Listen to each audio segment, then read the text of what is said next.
Okay. Hello. Yes, sir. Hello, this is here. So, impact of West we elaborated. So, Western society in many ways, Western values largely changed the traditional society. अब इसमें last point जो है sensitisation, जो शायद मैं आप लोगों के साथ डिस्कस किया हूं कि भारत में 60s और 70s के डिकेड में 1960s और 70s जाति में जो आंदोलन हुआ, जो रिजर्वेशंस आए, उसमें और बहुत सारे एजुकेशनल, सोशल और पॉलिटिकल चेंजेस जो आए, सो नीचे जाति के जो लोग थे ओवरऑल पूरे भारत में, उनका एक इकोनॉमिक डेवलपमेंट हुआ, एजुकेशनल डेवलपमेंट हुआ, उनका पॉलिटिकल डेवलपमेंट हुआ, बहुत तरह के रीजनल लेवल के पॉलिटिकल पार्टी बने और उनमें जो मोबिलिटी आई, बदलाव जो आया, वह एक बहुत बड़ा सोसाइटी में बदलाव को सुनिश्चित किया। सो सेंसिटाइजेशंस में बताया हूँ, सेंसिटाइजेशंस का मतलब होता है कि जब नीची जाति के लोग अपने को एजुकेशनली डेवलप किया, पॉलिटिकली डेवलप किया, सोशली डेवलप किया और एक पैरेलल स्टेटस का दावा करता, तो ये एक बहुत बड़ा सेंसिटाइजेशन मूवमेंट शुरू में ये साउथ में आया, लेकिन आज पूरे भारत में ये देखने को मिलता है। So ultimately the process of sensitisation introduce sweeping change in the caste system, और कास्ट से रिलेटेड जो बहुत सारे चीजें थे उसमें बदलाव लाया और वह मुख्य धारा में आने लगी। अब एक्सेप्टेबिलिटी उनकी ज्यादा बढ़ती चली गई। सो एक सोशल इंटीग्रेशंस को इंश्योर करने में it contributed a lot, sensitisation movement contributed a lot to ensure social integration, यानी कि हर एक जातियों का सम्मान बढ़ा, रेस्पेक्ट बढ़ा, उसमें एकीकरण बढ़ा और समाज में जो अभी आज जो हम पोलराइजेशन देखते हैं या कॉन्फ्लिक्ट देखते हैं, वह तो पॉलिटिकल चीजों को लेकर के वो होती है। पॉलिटिकल विरोधाभास एक अलग बात है, लेकिन इंटीग्रेशन में बढ़ोतरी हुई है, कास्टिज्म में बहुत सारा चीजें डिक्लाइन किया है, तो एक पॉजिटिव चेंजेस को जो है ये इंश्योर किए। अच्छा, वन थिंग्स में बहुत सारे स्टूडेंट्स एब्सेंट होंगे। कल धनतेरस है, परसों छोटी दिवाली है और 14 को दीपावली है। पहली बात तो इन तीनों पर्व की आप सारे लोगों को शुभकामना, ठीक है। और शायद आप लोगों का शायद क्लास, मैं क्लास के टाइम में कुछ चेंज कर सकता हूं कल परसों? No sir. आप लोगों का यदि कॉलेज का क्लास नहीं हो, ज्योग्राफी का क्लास नहीं हो, तो कॉलेज का क्लास तो है कल। यदि 10 से लेके 12 रखें तो कैसा रहा मॉर्निंग में, 10 to 12? सर कल कॉलेज का क्लास है। तो हमको शायद पता चला था कि आप लोगों का कॉलेज भी तो बंद रहेगा दीपावली में। नहीं सर, कल बस है। कल भर है ना? हाँ। अच्छा, तो कल कितने बजे से कॉलेज का क्लास है आपका? 9 से। हेलो? 9 to 12:30। 9 to 12:30। अच्छा, तो 9 to 12:30। और कोई किसी लोगों का कॉलेज का क्लास है? एनीबॉडी? 2 बजे से 4 बजे कर सकते हैं। हेलो? सर 2 to 4 कर सकते हैं कल, ज्योग्राफी क्लास नहीं चल रही है अभी। अच्छा, कल 2 to 4 कर दें? हिमांशु? No sir. क्या कंफर्टेबल नहीं है 2 to 4 में? सर ये 3 दिन छुट्टी करते हैं। अच्छा, आपका इच्छा है 3 दिन छुट्टी कर दें, तो फिर आप सर मतलब नो सर, अगर क्लास लगा सकते हैं तो क्लास लगाइए। अच्छा, तो ऐसा है ना कि देखिए कि मतलब छुट्टी होगी आपको 14, ये 13, 14, 15, 16, क्योंकि भैया दूज सब भी आ जाते हैं ना पर सर तो वो सब इम्पोर्टेंट नहीं है। हैं? वो वाला इम्पोर्टेंट नहीं है, ये 3 दिन ज्यादा इम्पोर्टेंट है। अच्छा, ये 3 दिन ज्यादा इम्पोर्टेंट है। तो मतलब आप सारे लोग बताइए, तो दीपावली के बाद जैसे 14 को दीपावली है तो 15 को क्लास आप लोग कोई दिक्कत तो नहीं है? भैया दूज और 1-2 और पर्व हो जाते हैं ना? No sir. No problem. अच्छा, तो मतलब 13, 14 यानी कि 12, 13, 14 कर दें? सर कल भी कर सकते हैं क्लास, कल भी कर सकते हैं, फिर कल परसों कर लीजिए, और कल दीपावली। यदि 2 से 4 कर लीजिए, फिर उसके बाद 13, 14 छुट्टी कर देते हैं, 2 दिन। Yes sir. हिमांशु, सृष्टि, वंशिका, बोलिए। Yes sir. सब लोग बोलिए। सर 2 से 4 कर लेते हैं कल 2 से 4 कर लेते हैं, और क्या कहते हैं बाकी 12, 13, 14 छुट्टी कर लेते हैं। जी सर जी। अच्छा, हिमांशु की तरफ से ओके है। सृष्टि आपकी तरफ से? सृष्टि अग्रवाल, आपकी आवाज नहीं आ रही है। बंसिका, मैसेज कर दीजिए मेरे को। Yes, sir. बंसिका Yes, आपके, sir. ठीक है, तो मतलब 13-14 ऑफ रखें, 2 दिन मात्र। Yes, sir. ठीक है, ठीक है, मैं ग्रुप में मैसेज डाल दूंगा। कल का क्लास रखने 2 से लेकर के 4। Yes, sir. ठीक है, यस सर। कल 2 से 4 में रहेंगे और 13-14 छुट्टी कर लेते हैं। फिर 15 से हम लोग का जो है फिर एज इट इज क्लास चलेगा। मैं सोचा कि भैया दूध वगैरह सब है, ऐसे है, तो 15 से फिर एज इट इज क्लास चलेगी। यदि यस सर। या तो 5 to 7 में यदि कॉलेज का टाइमिंग नहीं होगा तो उस हिसाब से देख लेंगे हम लोग, आपस में म्यूचुअल कॉन्सेंसस से डिसाइड कर लेंगे, ठीक है नहीं। कल 2 से 4 हमारे लोगों का सेशन रहेगा, ठीक है। और जो आपके मित्र हैं जो शायद बीच में डिलीट हो गए हैं, जो एक बार लिंक टूटा तो प्लीज उनसे भी कहेंगे कि वो जुड़े रहें, ठीक है नहीं, और उनसे भी कम्युनिकेट, अदरवाइज मैं ग्रुप में मैसेज डाल दूंगा, ठीक है। अब आइए हम इसमें आज शुरू कर देते हैं। इसी नेक्स्ट चैप्टर में हम चेंज करेंगे, चैप्टर चेंज। हमारा जो अब जो चैप्टर शुरू होने जा रहा है ये डाइवर्सिटी के नाम से है। देखो सी इट, देखो चेक इट, पीडीएफ ये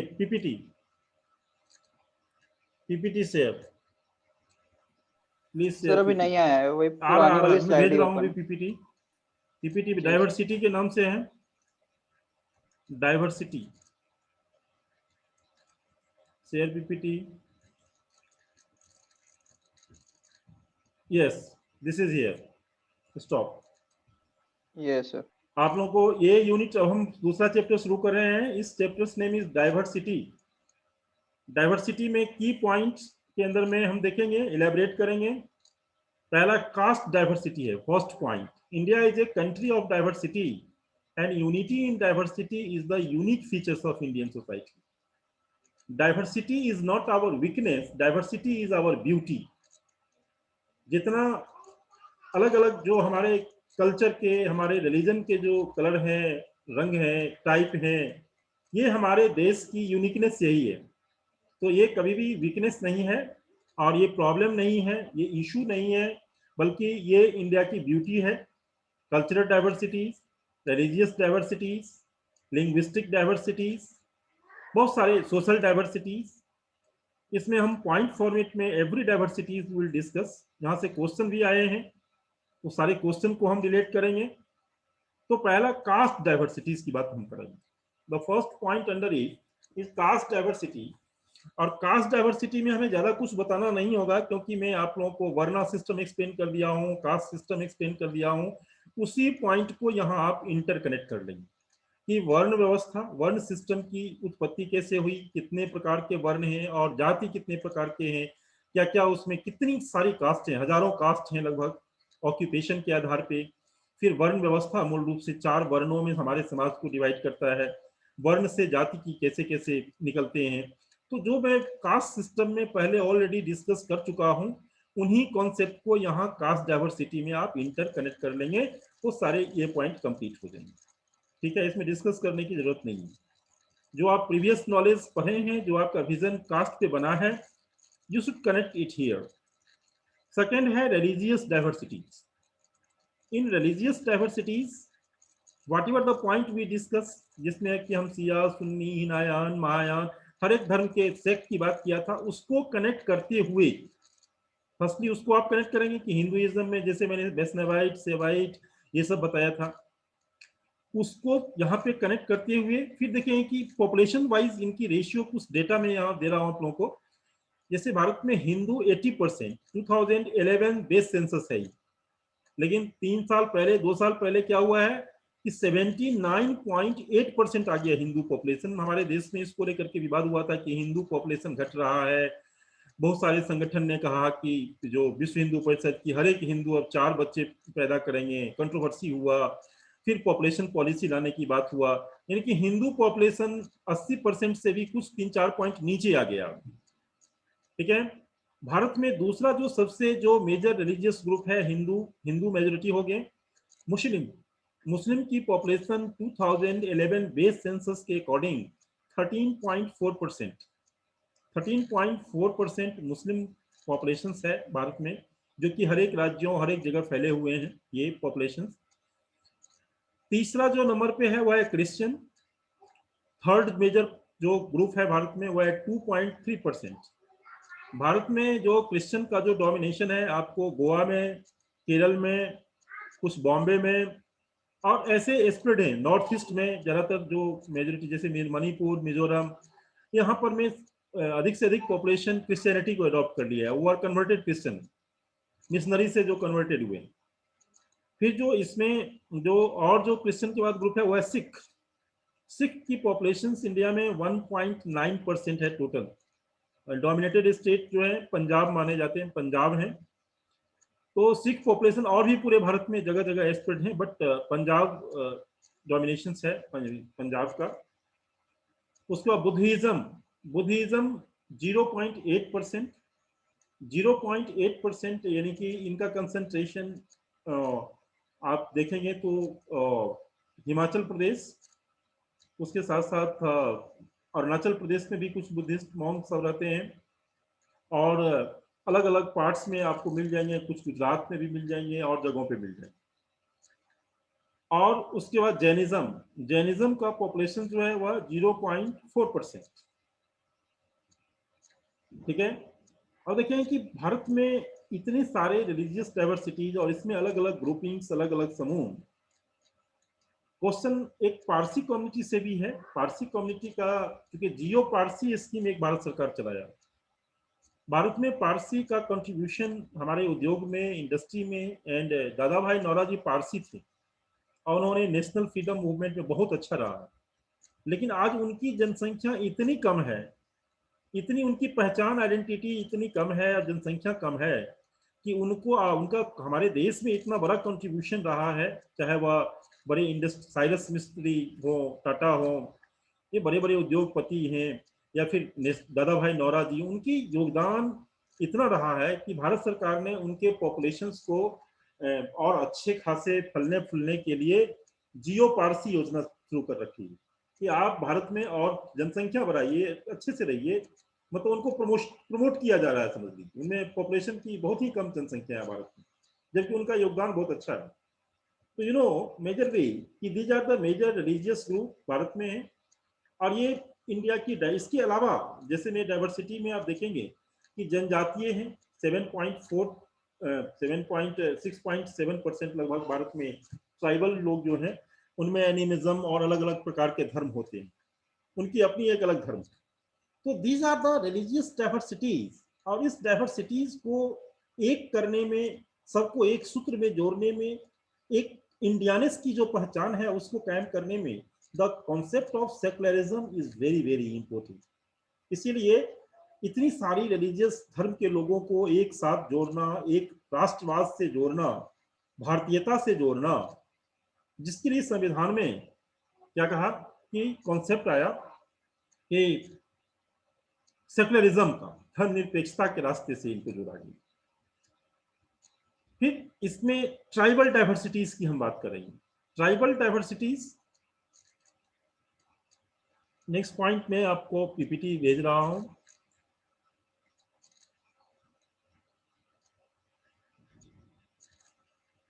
से आप ये पॉइंट पीपीटी देखेंगे कि ट्राइबल डाइवर्सिटीज 6.9% 2011 बेस सेंसस के अकॉर्डिंग अप्रोक्सीमेटली 7% मान के चलिए भारत में जनजातीय हैं।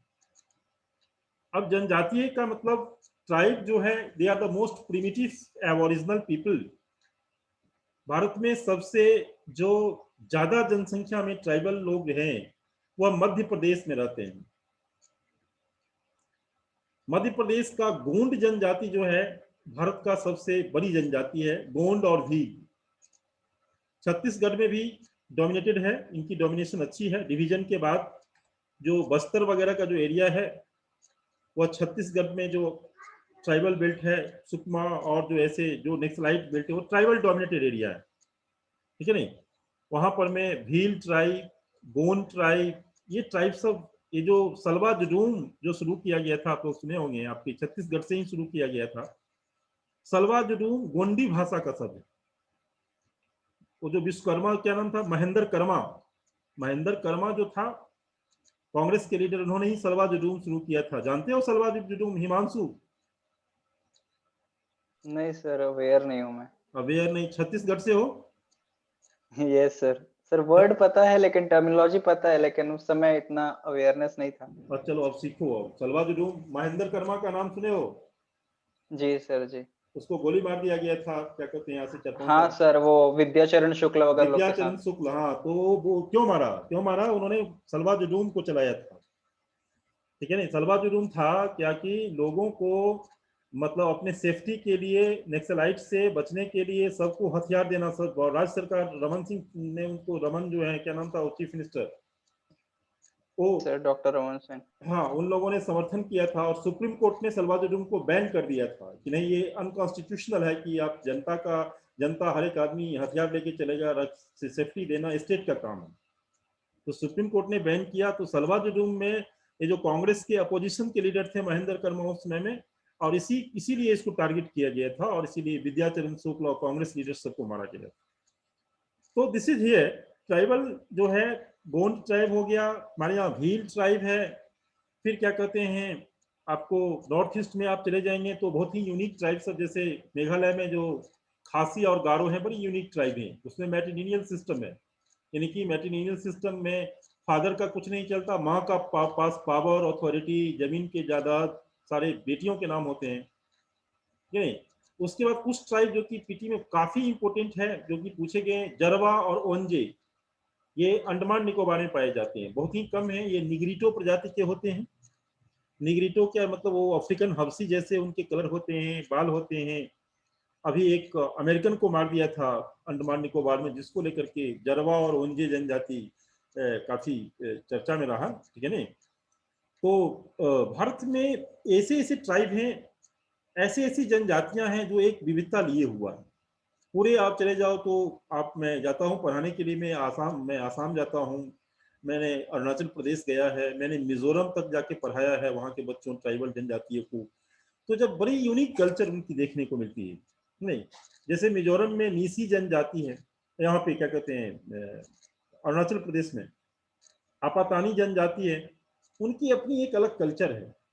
बड़ी सिंपल लोग होते हैं, मेटेरियलिस्टिक नहीं होते हैं, क्या कहते हैं, उनकी अपनी मतलब एक जो रिलीजन है वह पेड़ को भी देवता मानते हैं। उनको क्या कहते हैं, शिकार करने का, अभी भी वो शिकार करने के लिए जाते हैं। उत्तर पूर्व राज्यों के जो जनजाति हैं, उनकी बहुत सारी प्रॉब्लम भी है, पॉवर्टी की प्रॉब्लम है, डेवलपमेंट से रिलेटेड इश्यूज है, एजुकेशन से रिलेटेड प्रॉब्लम है। आप चले जाओ, आप राजस्थान में मीना जनजाति सबसे डेवलप्ड है। ये लोग को जनजातीय लिस्ट से यदि हटा दें तो इसमें कोई दिक्कत नहीं होगी, लेकिन हल्ला करने लगे कि दे मीना और वेल डेवलप्ड कम्युनिटी, हर एक के पास अच्छे अच्छे जॉब, घर, पैसे, डेवलप्ड कम्युनिटीज हैं। और वहीं पर में नॉर्थ ईस्ट के ट्राइब जो हैं, दे आर लैगिंग बिहाइंड। आपके गोंड जनजाति, उधर भील जनजाति, सहरिया जनजाति, ये पिछड़े जनजाति हैं। इनकी अपनी कल्चर होती है, इनकी अपनी अलग रिलीजन्स होती है, और हर एक जनजाति की अपनी एक ब्यूटी है, अपनी एक पहचान है। पूरे नॉर्थ ईस्ट में बोडो जनजाति, आसाम में देखो, उल्फा आंदोलन बोडोलैंड की डिमांड कर रहे थे, अभी मोदी जी ने इसको सॉर्ट आउट किए हैं, प्रॉब्लम्स को, उनको एकीकरण करने की कोशिश कर रहे हैं। फिर आप चले जाओ झारखंड में, हो, संथाल, मुंडा, ये ट्राइबल जो डोमिनेटेड एरिया है, वहां पर में क्रिश्चियन मिशनरी वहां काम कर रहे हैं। तो भारत में जनजातियों की अपनी एक अलग पहचान है, और जनजातीय एरिया में नेक्सलिज्म सबसे ज्यादा है। आपके यहाँ कम से कम आप लोग अवेयर हो गए कि देखो, बस्तर जिला में, सुकमा में, और जो गढ़चिरौली, कितने घटना होते हैं कि वह नक्सलवाद से जुड़े हुए हैं, ठीक है नहीं? नक्सलवाद का साथ अपना लिया, हथियार उठा लिया, स्टेट को चैलेंज कर रहा है। एक ये ज्यादातर जो नक्सलाइट जो हैं operating in the tribal belt, और ट्राइबल सीधे साधे लोगों को मैनिपुलेट करके उनको क्या कहते हैं, देश विरोधी और स्टेट, राज्य के विरोध ये घटनाएं करते हैं। तो many ways, you know, these are the different political things कि उनका डेवलपमेंट नहीं हुआ। नो डाउट, लेकिन ये तरीका ठीक नहीं है कि आप एक स्टेट के खिलाफ आप विद्रोह कर दो। सो मेनी वेज कि ट्राइबल्स एक विविधता लिए हुआ है, डाइवर्सिटीज लिए हुआ है। इंडिया में एक जनजाति नहीं, कम से कम हजारों प्रकार की जनजाति हैं। मैं नाम गिनाऊं तो शायद बहुत सैकड़ों हो जाएंगे, हमको देखे हैं एंथ्रोपोलॉजिकल सर्वे और बहुत तरह की इस पे स्टडीज हैं। सो अलग अलग कम्युनिटी, हर एक जाति की अपनी, हर एक जनजाति की अपनी पहचान होती है। इनका जंगल से बहुत बड़ा क्लोज रिलेशनशिप होता है। They are very close to the forest and forest play very significant role in their social, economic and political life. वे फॉरेस्ट प्रोडक्ट्स लाते हैं, उनको बेचते हैं, उनसे सर्वाइवल का एक तरीका उनको मिलता है। सो उनके वे ऑफ लाइफ देखो, जंगल और जनजाति म्यूचुअली एक रिलेशनशिप को दिखाता है। फिर उनको फॉरेस्ट से रिलेटेड जो बहुत सारे बैन लगा दिए, ये सरकार ने बैन लगाया, ब्रिटिशर्स ने बैन लगाया कि फॉरेस्ट का प्रोडक्ट्स काटना, पेड़ काटना या फॉरेस्ट प्रोडक्ट जब कलेक्ट करते थे तो उन पे लेवी लगा देना, टैक्स लगा देना। फिर कॉन्ट्रैक्चुअल मनी लैंडर्स, इन लोगों ने उनका शोषण किया, उनसे उनकी जमीन छीन गई। जमीन जो आउटसाइडर्स लोग जाकर के उनसे सस्ते कीमत पे जमीन सीधे साधे ट्राइबल लोगों को वहां के लोकल लिकर पिला के, हांडिया पिला के जमीन हड़प लिए। द ट्राइबल क्वेश्चन आया है यूपीएससी में, the land of the tribal is very rich but people are poor. आप देखोगे कि आपका जो छत्तीसगढ़ या मध्य प्रदेश में जो ट्राइबल है वह मिनरल रिच बेल्ट है, जहां ट्राइबल डोमिनेटेड एरिया। उनके जमीन के अंदर में मिनरल्स हैं, सोने के खान हैं, तो कोयले के खान हैं, आयरन ओर है, क्या क्या है, but the people are poor. Jharkhand में भी यही बात है, बंगाल उड़ीसा में भी यही बात है। The tribal land is very rich resource के हिसाब से, बट पीपल आर पुअर। क्यों है ऐसा? तो उनको पूरा राइट मिलना चाहिए, उनको डेवलपमेंट का, उनको आगे बढ़ने का। तो ट्राइबल में पॉवर्टी की प्रॉब्लम है, वहाँ बैकवर्डनेस की प्रॉब्लम है, इलिटरेसी है, उनमें आर्थिक बहुत सारे इश्यूज हैं, सोशल इंटीग्रेशन की प्रॉब्लम है, पॉलिटिकल पार्टिसिपेशन की प्रॉब्लम है। तो दिस इज हियर कि ट्राइबल डाइवर्सिटीज, अलग अलग ट्राइबल के अलग अलग रंग हैं, उनके ब्यूटीज हैं, उनकी अपनी कल्चर है। So how to integrate, this is major challenge. आज नॉर्थ ईस्ट के ट्राइब यदि रिवोल्ट कर दी, नॉर्थ ईस्ट में मिजोरम में 94% ट्राइबल पॉपुलेशन है, त्रिपुरा में ऐसे ही, और जो नागालैंड है, मणिपुर में मोर देन 60-70% ट्राइबल पॉपुलेशन है। यदि वह आज उसको एकीकरण करके how to integrate into the mainstream of the society. Otherwise China के साथ यदि कुछ एग्रेशन हुआ, वो यदि उसके साथ हो लिया, तो it will be put major problems और थ्रेट टू इंडिया। ठीक है? So this is here very important issues tribal, और इससे क्वेश्चंस हैं कि ट्राइबल को लेकर के जो नेहरू ने बनाया, नेहरू ने दो तरह के पंचशील बनाए, two type of Panchsheel operating. One is the tribal Panchsheel. Tribal Panchsheel mean 5 law, and today और तरह के लॉ बनाए गए हैं कि पहला कि ट्राइबल के जमीन पर में उनको राइट दिया जाए, फॉरेस्ट पे उनका राइट दिया जाए, उनके आर्ट और कल्चर का प्रिजर्वेशन किया जाए कि आउटसाइडर्स लोग ट्राइबल एरिया में जाकर के उनके कल्चर को नहीं डैमेज करें। फिर उनको स्पेशल क्या कहते हैं कॉन्स्टिट्यूशनल स्टेटस दिया गया। फिर उनको क्या कहते हैं एक उनके आर्ट कल्चर और जो रिलीजन को सेपरेट ढंग से उनको ट्रीट करना, रक्षा करना। दो तरह के पॉलिसी हैं टेक्निकली यदि देखोगे तो। एक है जीएस घुरिये का पॉलिसी। जीएस घुरिये ने ट्राइबल को कहा बैकवर्ड हिंदू। बैकवर्ड हिंदू का मतलब कहा कि ट्राइबल हिंदू सोसाइटी के पार्ट हैं, क्योंकि वह इकोनॉमिकली पिछड़े रह गए, इसीलिए उनकी प्रॉब्लम रहोगी। इसलिए जब वो हिंदू सोसाइटी को एक्सेप्ट कर लेंगे, उनकी प्रॉब्लम ऑटोमेटिकली सॉर्ट आउट हो जाएगी। दूसरा barrier Alvin. Barrier Alvin Madhya Pradesh के गोंड जनजाति का अध्ययन किया था। He was a British anthropologist, और नेहरू को जो ये रिपोर्ट सबमिट किया था ट्राइबल के स्टेटस पे, उसी आधार पे ट्राइबल पंचशील की पॉलिसी नेहरू अडॉप्ट किया था। बैरियर एल्विन ने आइसोलेशन का पॉलिसी दी कि ट्राइबल के कल्चर को, रिलीजन्स को मुख्य रिलीजन से बचाया जाए, उनको घुलने में, उनको सेपरेट, उनको प्रिजर्वेशन दिया जाए। नेशनल पार्क जिसको हम बोलते हैं, कि जैसे खतरनाक ऐसे जो इंडेंजर्ड स्पीसीज हैं उनको हम सेंचुरी बना करके या नेशनल पार्क बना के उनको प्रमोट करते हैं, सेफ्टी देते हैं, just like the tribal people. आप जम्मू कश्मीर की बात कर रहे हो, आप नॉर्थ ईस्ट में अभी भी आप मणिपुर, मिजोरम ऐसे नहीं जा सकते जैसे हम यूपी से, एमपी से महाराष्ट्र में चले जाते, वहां परमिशन लेना पड़ता है। आज भी यदि आप, मैं अरुणाचल प्रदेश गया था, मेरे को इंटर पास बना के जाना पड़ा, ट्राइबल डोमिनेटेड एरिया है।